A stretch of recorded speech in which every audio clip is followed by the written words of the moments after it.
Sorry to digress for a second, but how does an air ball feel good? I just want to know. Because you know what? I want to know that one. No, that's a really good question. But you know, like sometimes you shoot the ball and you release it, and the trajectory feels good, your follow-through is good, it's right there on target, it's in line, you're keeping the follow-through up in the air, and then it goes short. But it feels good.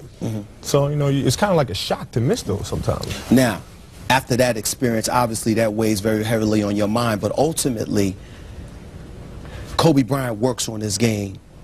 Shaquille O'Neal is right there in the house with you to begin with.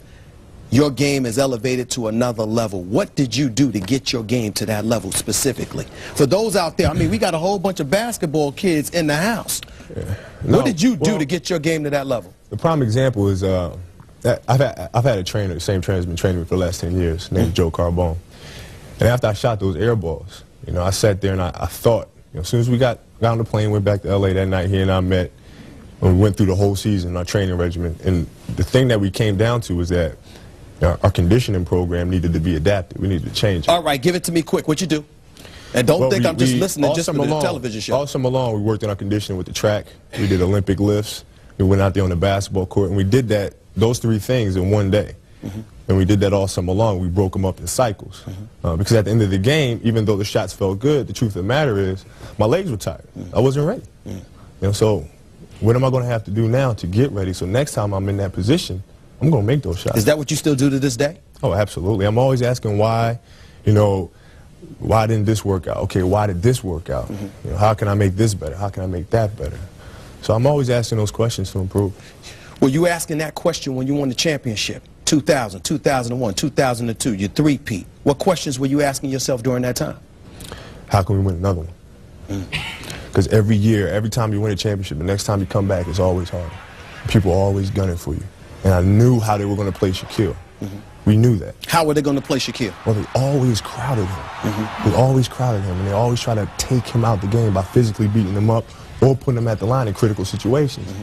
So as his sidekick, I had to sit back and say, what am I going to do to bring to the table to help us win the championships? I knew what his weaknesses were. So now I have to make those my strengths. So that's how the combination was able to work. Well, what do you think you were bringing to the table? I mean, when we see you, we see Shaquille O'Neal, 7'1", 350-pound, dominant figure. We see Kobe as everything else. What were we missing? What were the elements that were missing from Kobe Bryant in terms of what we saw from you on the court? What were we missing that was inside of you? I did a lot of subtle things that Tex Winter and Phil Jackson taught me how to do as far as facilitate the offense. Now, I was a quarterback, and in a lot of ways, that's the same role that Lamar has with this team now, because you have to quarterback the offense. You have to go through progressions. You have to read the defense. You have to know how they're playing Rick Fox on the wing. You have to know how they're playing Shaq. You have to know how, at the time we had Glenn Rice, what they're going to do when Glenn Rice runs a rub cut off Shaquille in the fourth quarter. You got to read all of those angles. And that was my job. I had to study the game and make that happen. How did you like being a quarterback? I loved it.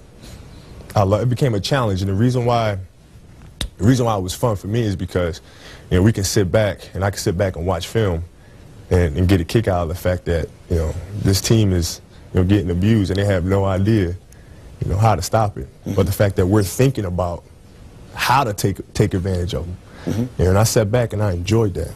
Quickly, where did the perception come that you didn't like being a quarterback, in your estimation? I don't know.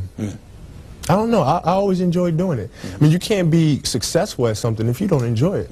I mean, we won 3 championships in 5 years. And if I didn't enjoy my role, how can you win a championship or be successful at doing what you're doing? It just doesn't work. Stephen A. Smith, quite frankly, I'm in the house with the one and only Kobe Bryant. When we come back, we're going to get more into the Lakers. Yes, I'm going to ask about Shaq because that's just what I do. Or quite frankly, but he can talk because that's what he likes to do too. Don't let him fool you. He likes to talk. We'll be back in a minute. Coming up tomorrow, and quite frankly, he's the only quarterback in NFL history to lead his team to 5 Super Bowls. John Elway sits down with me to talk about his days in Denver and his legend as king of the comeback.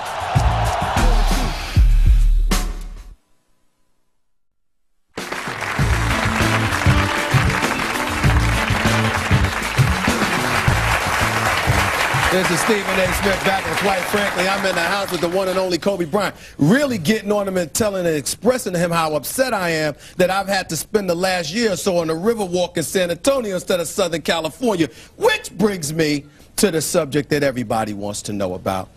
You know, before I even ask this question, I want to show you something that Magic Johnson, person you've idolized for years, had to say about the departure of Shaquille O'Neal from Los Angeles to Miami. Here's what Magic Johnson had to say. Take a look. That still don't make sense to me.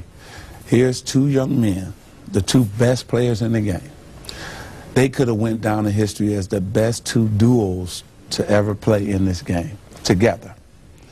Better than Magic Kareem? They could have been. They would have won more championships than us. Better than Michael and Scottie. They would have won more championships. But it was interesting to me, Stephen A., that they had these issues. And so there was nobody in the locker room to sit these guys down. Nobody said, look, man, and I was trying to tell both of them, you're better off with one another than you're going to be apart from each other. You hear something like that coming from the great Magic Johnson, somebody you obviously idolize. What goes through your mind? Well, I mean, you obviously start thinking about what could have been. You know, being that he's a person I looked up to since I was a kid. His opinion means a lot to me. But at the same time, you know, situations are what they are. So you just try to move on from him. You know, Shaq's down in Miami, and I wish him all the best. And we're here trying to get this organization back to the top. So we just try to move on from it and just try to learn from it. That's right. And trust me, I fully support you moving on after the next hour or so. But I want to get into it because, seriously, because one of the things I wanted to give you the platform to really discuss why couldn't that work in your estimation? Just you two. What was the reason for it? You know what? I can only speak for myself. Yeah.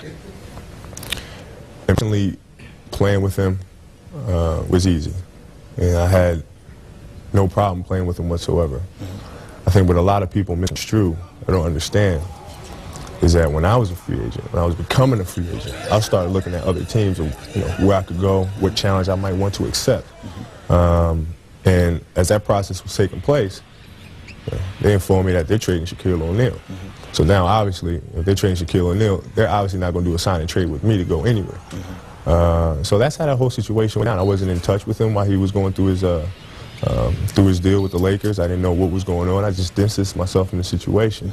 And you know, like I said, he ended up in South Beach. Was Chicago one of those teams?